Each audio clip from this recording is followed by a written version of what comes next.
Most of us wait for the right time to act. We wait for the right equipment, the right credentials, the right amount of backup. But history isn't changed by the people who have everything. It's changed by the people who refuse to lose what they have left. Enter Israel in the time of Judges. It was a dark age. There was no king, no standing army, and the Philistines, the technological superpowers of the day, had a stranglehold on the land. In the days of Shamgar, the son of Anath, in the days of Jael, the highways were deserted and the travelers walked along byways. Judges 5:6. Imagine a world where you can't use the main roads because you'll be robbed or killed. Commerce stops. Communication dies. Israel was a nation of people hiding in the shadows, taking the long way around because they were too afraid to face the giants on the main road. In the middle of this fear, we meet Shamgar. We don't get a long backstory. We don't hear about his calling at the burning bush. We just find him in a field. He's a farmer. He's likely tired, covered in dust, and trying to scratch a living out of dirt. And then the problem arrives. 600 Philistines. This wasn't a small skirmish. This was a full military detachment. And Shamgar, he didn't even have a sword. The Philistines actually banned blacksmiths in Israel to make sure the Hebrews couldn't make weapons. All Shamgar had was an ox goad. An ox goad is a 6 to 8 foot wooden pole. On one end, a sharp metal point to poke the oxen. On the other, a flat metal spade to scrape mud off the plow. It's a tool of heavy labor, not a tool of war. But Shamgar didn't look at his tool and see a disadvantage. He looked at the enemy and saw an opportunity. Judges 3:31.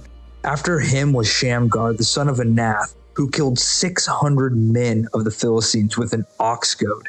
And he also delivered Israel. You can visualize the scene. 600 armed soldiers versus one guy with a stick. They probably laughed. They probably thought he was a madman. But Shamgar had something they didn't, a refusal to move. He stood his ground in the dirt he had spent his life tilling. He used the reach of an 8-foot pole to keep them at bay. He used a scraper to deflect blades, 1 by 1, then 10 by 10, then 100 by 100, until the byways weren't needed anymore.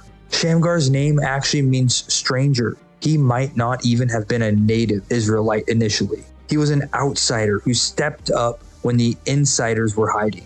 He didn't wait for a uniform. He just did the work. As we wrap up this underdog story, let's look at 3 things we could take into our own lives today. Shamgar didn't go looking for a battlefield. The battlefield came to him. Your current struggle, your job, your family, your community is where your victory will be won. Start where you are. Use what you have. Stop waiting for the sword. If all you have is a stick, then learn how to swing it. God doesn't need your ability as much as he needs your availability. And one small act changes everything. Shamgar is only mentioned in 2 verses in the entire Bible. Just 2. But those 2 verses represent the freedom of an entire nation. You don't need a lifetime of fame to leave a legacy of deliverance. You might feel like a stranger in a field of giants today. You might feel like you're holding a toothpick against a tank. But remember Shamgar. The size of your weapon doesn't matter when the Spirit of God is behind the swing. Go back to your field today. Stand your ground. And don't let go of your ox goad. You know, it's easy to look at a guy like Shamgar and think, I can never do that. We see our own fields and they feel overwhelming. We look at our bank accounts, our skills, or our energy levels, and we think we're just one person against a world of 600 problems. But Shamgar's story isn't in the Bible to make us feel small. It's there to remind us that we are enough, exactly as you are. With exactly what you've got in your hands right now, you are enough to make a difference. Maybe your ox goad is a camera, a keyboard, a kind word, or the courage to show up for your family one more day. Whatever it is, don't despise it. Use it. If this story hit home for you today, if you've been feeling like an underdog fighting an uphill battle, I want to hear about it. Drop a comment below and type, I'm standing my ground. Let's encourage each other to keep swinging, even when the odds look impossible.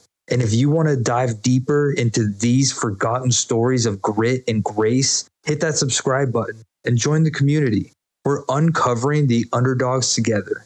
Stay in the field and don't let go of your goad. And remember, God doesn't call the equipped, He equips the called.